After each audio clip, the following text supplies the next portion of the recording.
Hello, everybody. Welcome to round one coverage of the Gen Con 2023 preview deck. Chris Nirvana Tool here, and I'm here to welcome you to Long John Silver because I am playing round one against good old Bobby Zabrowski, aka Forge Cake, who said my stream is like going to Long John Silver. So I will never let him forget that.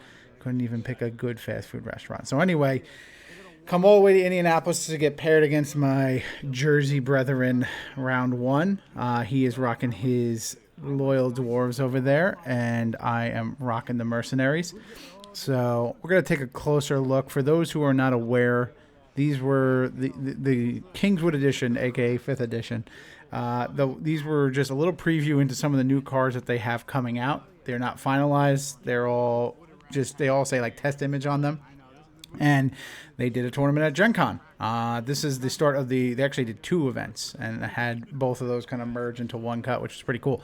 But this was the noon event, round one. I am rocking the Mercenary. You can see what every single card does if you go to warlordsots.com and then click on Gen Con. You'll be able to pull up all the cards in the preview deck and see them fully. But I will be doing, a little bit of work for you over here just by showing you. This is the Warlord that I am rocking, Zadok Prey Hunter. He is a wizard rogue, and he does things against spent characters, and he's a sneaky little suit tech. And then on the opposite side, just show you quickly, Korak Stonejaw, the good old dwarf. He does a whole lot of things. He's going to be very good whenever he gets to Ancients. But starting off early on, I'd say these starting armies are all very good. I think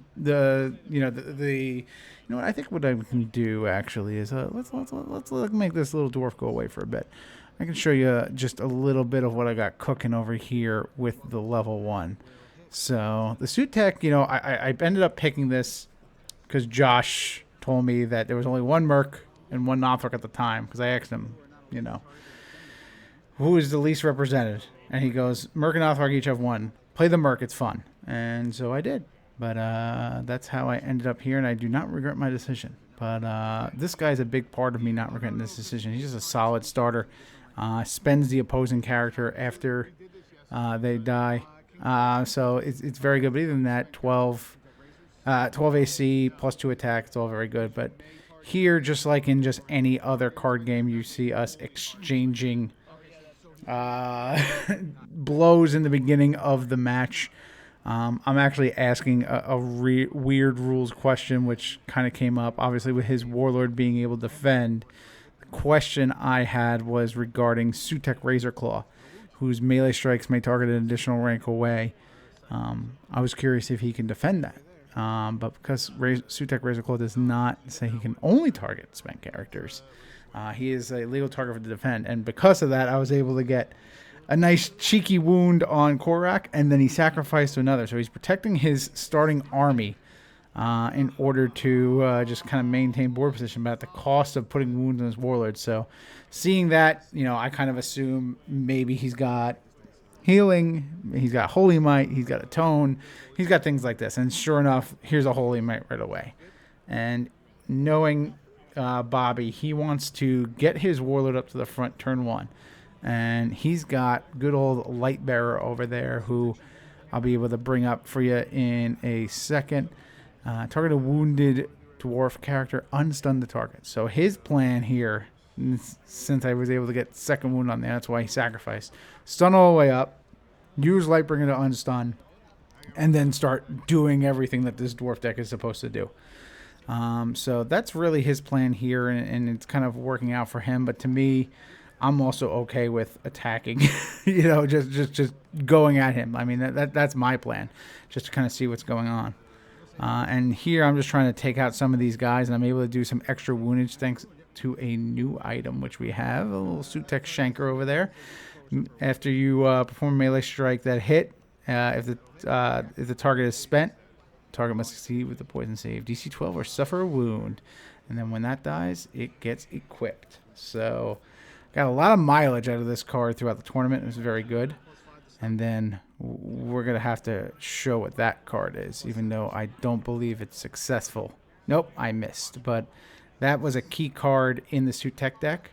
Good old Venom Spray. For those who've played Warlord for a while, its core is Patience, but for Suit Tech only.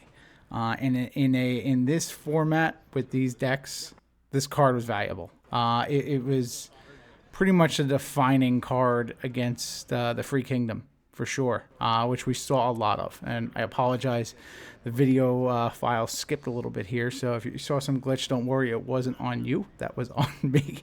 But something, I don't know, something's going on with my GoPro, but it's all good. Still get the whole game here, so still have his Warlord up in the front and pretty stable. The item he has equipped is Blasphemous Sign, which is going to give adjacent characters some strikes, which would help against Watchful. Watchful readies if Korak gets wounded, so his thought is to defend it, take a wound, ready, and then get a big old strike to try and put some pressure on me. But you know, either way, it's not the ultimate goal here. What the dwarf really wants to do is use Epic Donnybrook and try and swing at my Warlord, who's now sitting there in rank 2. But that's where my Warlord wants to be. That's where he thrives. His order to kind of spend Korak is really going to be the definition of this matchup here. You know, just once you're within range like that, it's a matter of who's going to win initiative, who's going to spend who. And here you go. You're seeing me just taking a strike at his Warlord with a backstab and just whiffing. I missed a whole lot of critical rolls throughout this whole event, so it's like nothing new there. That dice I'm actually rolling was one I bought in the dealer hall at Gen Con that morning, because you hear me talking about it a little bit in the beginning of the video, but obviously the volume's down. I fired my entire dice squad. I went George Steinbrenner on it and got a whole new team. And I do not regret doing it, because this dice eventually, even though we're seeing lots of 3s and 4s right now, eventually does serve me well and has me roll like a normal human being, which I appreciate.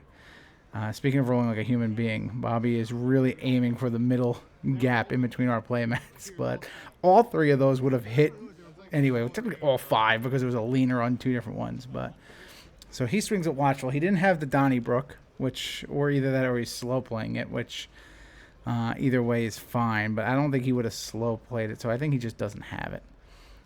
So I start off with a key card from this. I know I'm going to say that a lot, right? But Bascarin's Children, if anyone watched my analysis of these decks, you'll notice that I really wish that I had a third one of this. And I think I might have been a little too broken if it did. Bascarin's Children is essentially a mini-mass blessing, because there are no other monsters in this event, and all my characters are monsters. Unless I go against a Nothrog who's running Mad Pat.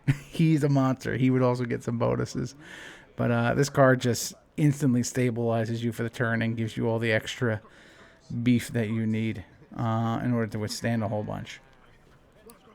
So me and Bobby sitting here just shuffling our hands, thinking about it. But there's it's really a chess match. The fact that he hasn't...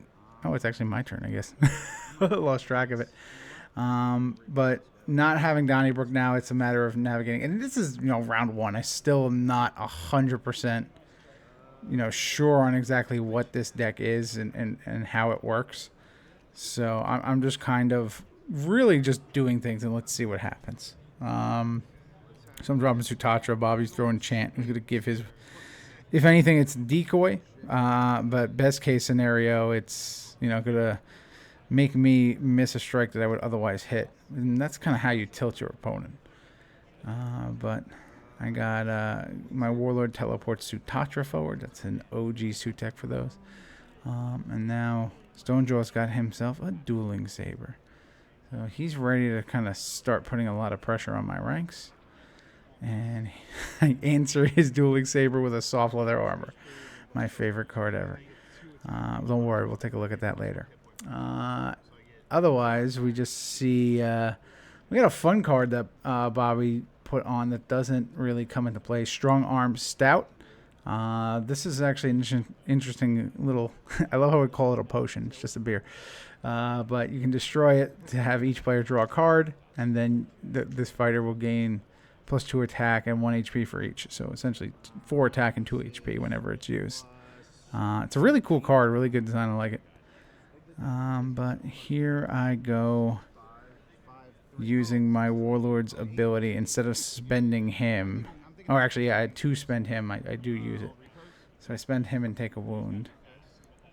He reposts on me, just wanting to punch me in the face, and he misses by 2 thanks to the Bascarin's children. I was able to spend him, which was clutch, but he's still sitting here with a tone. And he wants to sit on 1 wound because of that Lightbringer he has there. But now that he's spent, I have free reign to go Shadow Bolts, which solid roll gets me 2. And the next one just does it. It's just sometimes you can, the dice giveth and the dice taketh away. Double 17s on a Shadow Bolts is not much more you can ask for. So it's getting very scary too. The dwarf can get very problematic once it stabilizes. But I was able to just get the rolls in. So game 1 goes to me. I got these little graphics here, right? Why don't I just update them? What's the point of having graphics if you're not going to update it? But game 1 to me in round 1. You were able to change out your starting army. The deck did come with extras to do that throughout the tournament for the Mercenary. I felt comfortable with what I had. The only time I switched out was to the old Sutek Sarth, SS Sarth, who, if you play Warlord, is that level 2 Mercenary, who's been around for a while since the beginning of the game. I put him in as a one of in the level 2 start if I felt like they were going to pressure my ranks. So that way, if someone was going to fall forward, like against the Free Kingdom, for example, some people were starting Jow Forsyth. So if that was the case, and I knew they would go hit on 2 of my characters, I'd at least have Sarth fall forward and be able to do something there. So that was kind of my thought there. But otherwise, the Merc starting army is good. We didn't really even get to talk much about the Dwarf starting army. I mean, we did get to see Lightbearer on there, but I want to show you this level 1. It has very Dwarven Brine Fiend kind of feels. But I like the way it gains extra HP. It's very Dwarven-like, just kind of standing together and holding the line. But trying to navigate, when to swing at what, can be a little tricky. It's like, oh, it's got adjacent Dwarven characters at +1 HP. So I would always just swing on the end. But some people were swinging in the middle. But I always think going into the flat and then working your way out is the way to kind of do it. So that's kind of where I start this off right now. Even with 8 AC, it's still impossible to hit. But he's swinging with the middle one, which is kind of interesting. That'd be the one I attack, but he kills my Sutek. I use my Death React and spend the other Vanguard. So now I got 2 guys to swing at with these little Sutek guys. I go to roll and hold off, thinking, Bobby, you want to defend this at all? And he's like, nah, we're cool. So I was able to get 1 swing off. And then here it's like I'm trying to figure out, like, how do I navigate these Vanguards with their extra abilities? So I got a cocked dice there. But the reroll gets the wound. And then here we go. Bobby swings and whiffs, which is very fortunate. That Dwarven Blitz can kind of get you. He's got a pretty good crackback too, so I gotta watch out. But starting off with this little, well, not really starting off. We're proceeding with the little Sutek guy that Stonejaw is able to defend, and I missed a strike, and here Bobby forgets to use repost with Stonejaw, which is very fortunate. But instead he's going to heal it up, and as you can see now, like, those are essentially like 2 HP characters. Like that Vanguard in the middle, I had to do like 4 wounds to eat on each side in order to kind of get there.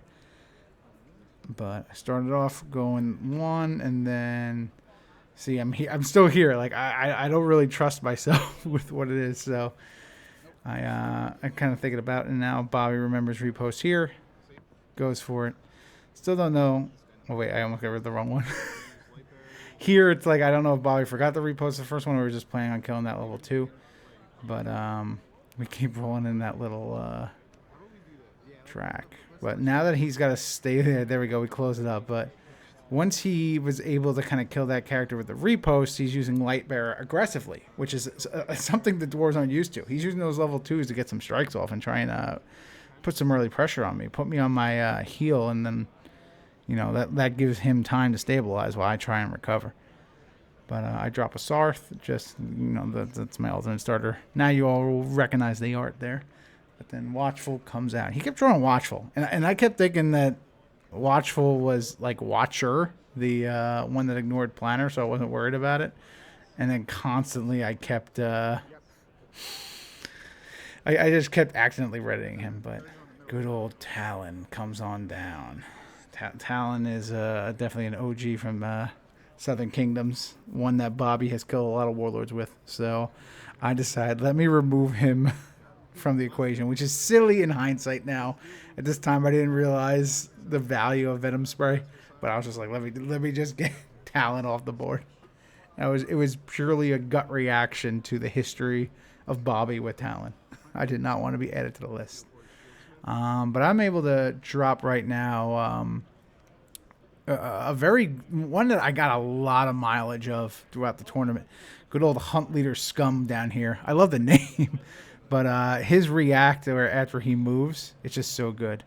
And then, let's see, I move up.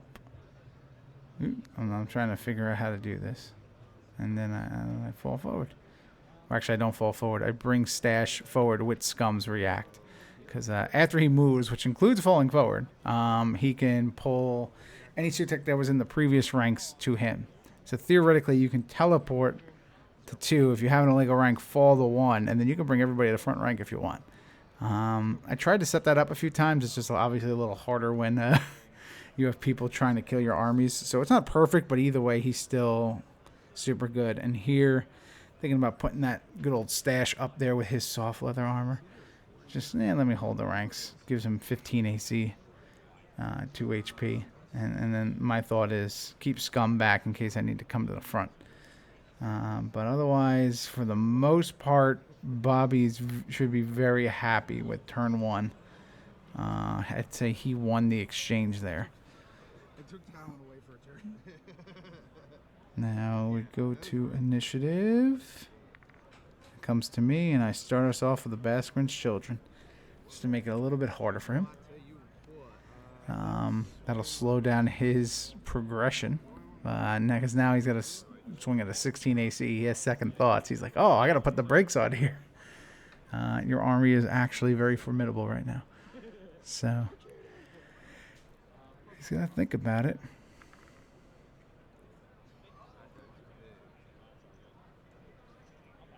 And he's trying to figure out too, like, cause I think he sees these Vanguard going down, and then he's got to figure out who's going with him. So he's swinging with Watchful in case I swing at that middle guy, who's wounded, and then going from there. But at this point, I think I see, like, if I just do 2 wounds to the unwounded Vanguard at this point, I get all 3 of them. So I'm trying to set that up with the Shanker, put it on Stash, and we shall see. Okay, let's take a look at Steelforge now. Let me get that up. Steelforge Smith. Discard a card and target your dwarf character within 1 rank. Equip a shield item token to target. So basically, he puts on a improvised shield, which is really cool. And I think I just did an illegal play, so I'm going to go read that. Good old Bobby's going to love that. Oh, man, and I messed up my graphic because I think I did an illegal play. That Vanguard is not wounded, and I think the Shanker only works on spent characters. Let me take a look. At this character from the melee strike, if the target of the strike is spent. Yep. Yeah, so I'm a dirty cheater. Should have... luckily, I think he passed the check anyway. So, but I shouldn't have been able to DC 12 that one. It only goes on spent characters. Now I wonder how many times I messed that up throughout the whole event. This is what happens when you get handed new cards and you don't do any testing. You just got to go into it. So, I'd be curious to see how many other mistakes we see. But don't worry, folks. If you ever make a mistake like that, see, it even happens to the best of us. It's all good. Don't worry, my payment's going to be hearing Bobby complain to me constantly. But it's okay. Luckily, it didn't matter. I took a good roll away from him, though. So now here comes Sarth, who is going to crush that, and then we go those guys. And killing 3 guys at once is pretty good, but I think Bobby's okay with it. He's still in good old box formation, but I'm happy to see him spent in the front rank as well. He uses his order to try and kill my stash. He misses by 2, and so I sing the praises of soft leather armor there. The one time, I think, in the event where the armor protected me. Like, I still hold true that card should not be ×3 in this deck, and I will never stop saying it. Should have been anything else. But even when talking with Woodrow and Josh, they kind of admitted, like, you know, the Merc deck's pretty good, so they wanted to give it a dud. And they thought that this would be a good dud card because it shows what 3 classes on 1 item would look like. Which, you know, there's thoughts there, but then there are other ones you can do it. Or you can, you know, do something that... Because there's a lot of your characters that can't equip armor. Or items in general. Let's take a look at the action I'm playing. And each faction got one of these, like, roll spend orders or roll orders, which is really cool. But Skulk in the Shallows was a cool one that kind of helps your Sutek move. So I spent my Warlord to do this. I rolled the 20, so I can move any number of Sutek forward or backward 1 rank. That's what Journey means. So I use it to move Stash, and then I move Scum to the front rank, who will react and pull Stash. And then I decide that I'm going to pull back one of my other little level 2 Sutek guys, just in case I end up having my Warlord go forward, and I need to be able to play at level 3. In hindsight, probably don't even need that, but I just kind of wanted to do that too, because that Sutek guy is going to be really good against all of his spent characters, and he's the most squishy up there. Sarth has a higher AC. So I'm making Sarth the target by pulling that guy back. But get rid of Talon so no sneakiness happens.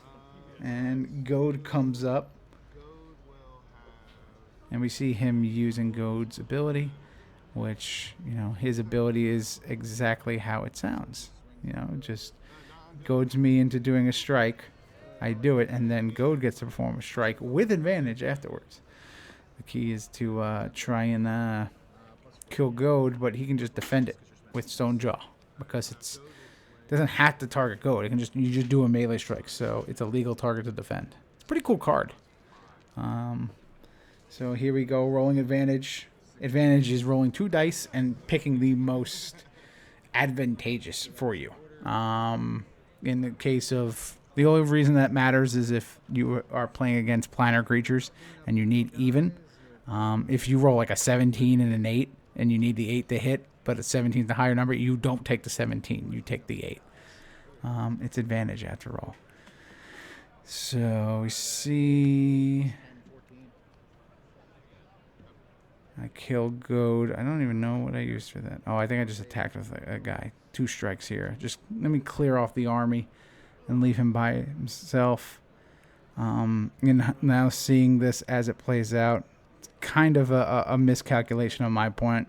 Thinking like, oh, if I just take away his army, then I'll be good, because he'll only have 2 strikes. But as we talked about a little bit in game 1, his strategy is to Donnybrook me, and just that's his roll order, which I think it's a good time to pop up the Donnybrook.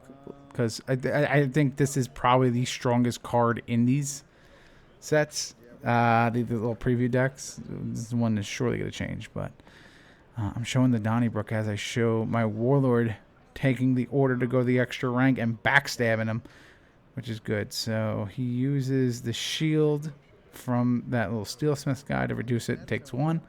But yeah, his goal is he wants a Donnybrook roll the 10 through 19 so he can do 3 melee strikes, additional rank away, and he's swinging at +9s. So against my 15 AC, it would essentially, this is his win condition and what he's hoping for. I'm just trying to keep the pressure on. He takes all of the wounds off of Stonejaw, making my backstab useless. And everybody readies, and we're going on to the next turn. I see Bobby holding cards, and I'm getting a fresh hand.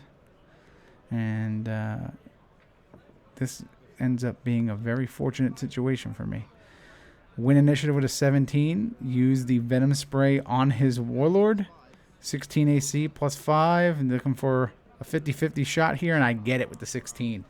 So I stun his Warlord. And Bobby is not happy about it. His body language changes. He had his plan all set up, and that one card foiled it completely. So very fortunate on my part. And now he's stunned, which, you know, kind of counts as being spent for all the bonuses that my army gets. So now it's just gung-ho, like, you know, meat's back on the menu, boys. Let's have these lizard folks start eating these dwarves. But I'm also trying to take out these chants just because lowering the AC is just worth it at this point. So, but I can't really hit it. I guess I can't complain, though, because I was able to hit with that. So he knows what I'm doing, and he's going to put the shield onto chant. So it's just like, let's protect that guy. And I don't think you can use the shield while you're stunned anyway. So I don't think the shield token is in the decks over here. So I wish I could show you that, but it's not posted on here. So sorry, guys. But Bobby's trying to size up who he's attacking. And that will not do it.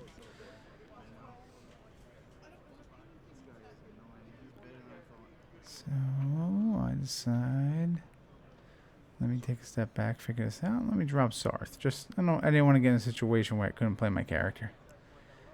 And he's just nonchalantly going through for Watchful. So I'm trying to take out Chant now while I can before Watchful starts getting triggered, which I do with a nice, good old natty. And then second swing will miss. But Watchful going to town on the ready guy. No shot. Even with the blasphemous sign. So his Warlord's stunned, but having those two Shieldsmiths kind of, like, to me, I'm looking at that's like, now's the time. Like, I got to really kill him this turn. Move up my little Croc over there, who I think I'll save him for a future video. He's really cool. But here we go. I'm dropping some Slick, hoping I can do some extra damage over here. This is Slick. 16. Yep, I just did a wound to him with my little sword. And then take out that little guy. Was it with my sword, or did I swing with the stash? I don't remember. Alright, so now I'm going for his Warlord with a power attack, which I hit and whiff with a 2.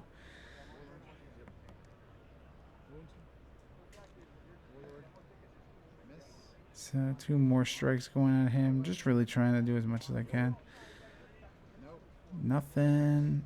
Using my Warlord, looking to see if I have a backstab in hand. And I roll really high. So give my Warlord the soft leather armor just in case.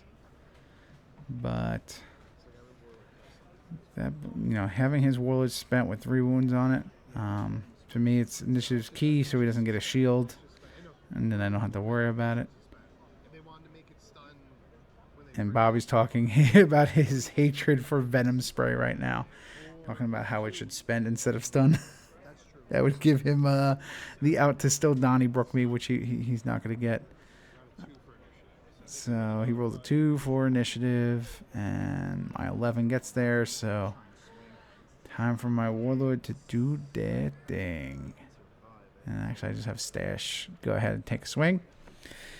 And go for a roll. And Bobby shows the Donnybrook, shows some Holy Mites. Like that was his plan, but it all works out for me. So I get the win 2-0, which is, you know, very fortunate. I got lucky to avoid the Donnybrook there. But that'll do it for round 1 as well. So thanks for watching, folks. I really appreciate that. There's still a whole lot more to go here. I got all 5 rounds of Swiss for this new tournament, and then I got at least 3 from the other one, and then the cut games. So stay tuned and take it easy. Bye-bye.